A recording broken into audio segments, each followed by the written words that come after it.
2019 is going to go down as one of the wettest springs ever. So today we want to talk just a little about tiling, how it's installed, where it's installed, how to make that work the best, and how it can pay for your farm. I think on the Ag PhD radio program this year, we've probably never had as many calls about drainage tile or comments about drainage tile from farmers that say, you know what, I got 2 of my fields planted this year. Those are the ones I have tile on. This is a great opportunity year. If you had fields that you didn't get planted, or even little areas out in the fields that you didn't get planted, there's really only one reason. It's water. And if we can control where that water table is and just understand what tile does, we're gonna be way better off. The first thing that a lot of people bring up to me is, well, NRCS doesn't want me to tile. That's a bunch of nonsense. They do want you to tile. Okay, if you look at the stated goals of when this was originally formed. Keep in mind, NRCS started as the Soil Erosion Service, and soil erosion is dramatically reduced when you put tile in the ground. There were programs back in the 1970s from the ASCS to help farmers put tile in the ground. NRCS absolutely wants you to tile. The next thing people will say is, well, NRCS may come out and do a wetland determination, but they haven't been out there yet. Well, let's not forget, you still get all your government payments until they prove that you drained a wetland. So if it's not a wetland, there's no problem with tiling it, okay? As long as you are positive, that is not a wetland. So a lot of people, to be on the safe side, they get their determination done first. There's nothing requiring you to get the determination done first, though. When you think about putting drainage tile in the soil, what we're really trying to do is manage that water table. And I look at it this way. We're not just managing water, we're really managing oxygen. What we want to do is, let's just say we're putting a drainage tile line in at 3 feet deep. Well, we want to control how much oxygen there is in those top 3 feet. We want to make sure it's at least 25% of the profile. That's the real reason that we're putting drainage tile in. There are also people who will say, well, you're going to pollute the environment, you're going to flood the environment. Both statements are completely ridiculous. When water has to go through the soil, it gets filtered out. That water coming out of tile lines is usually quite clean. The only thing it may have a little more of is nitrate, but farmers don't want to lose nitrate. If we just simply manage nitrogen well, that's not a big issue. The other thing in terms of flooding, no, you're going to have reduced flooding, and here's the reason why.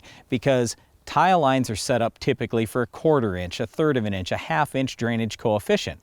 Okay, if you get, let's say, a 3-inch rain and you have your ground that's completely saturated because there's no tile out there, okay, if you have a 1/2 inch drainage coefficient, it would take 6 days for 3 inches to slowly go out of that field.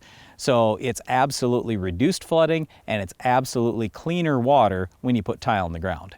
Now for farmers, you may say, well, the big advantage, it's yield, right?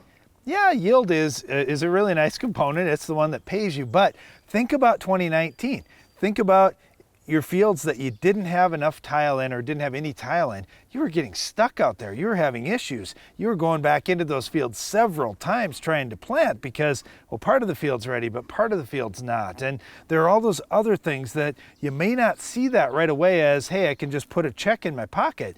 But it's all those checks that you don't have to write that are a really nice thing about tile as well. The 2 big questions we get from installers are these: how deep should I go and how close together should the tile lines be?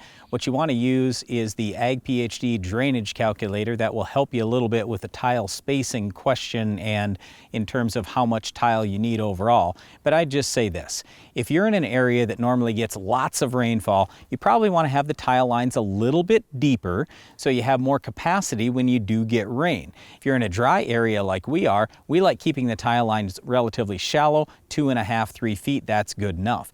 In terms of spacing, the heavier the ground, the closer together the lines need to be. If you've got a cation exchange capacity of 10, you can probably be at 50, 70, 80 foot spacings. If you've got a cation exchange capacity of 30, you probably need to be down to 25 or 30 foot spacings.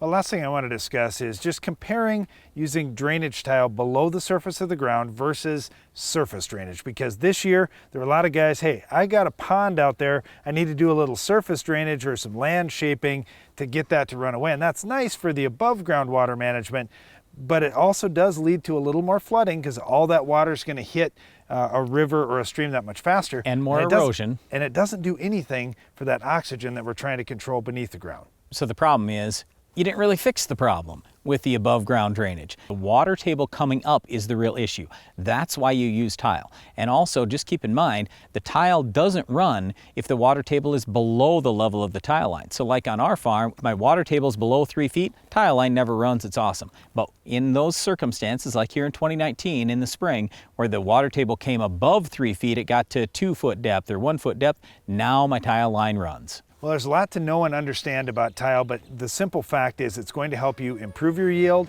and improve your soil microbial life, plus it's a good thing for the environment. One other thing that's good for the environment is raising a great crop, and you can do that by controlling our weed of the week. We'll show you how to stop this tough weed later in the show.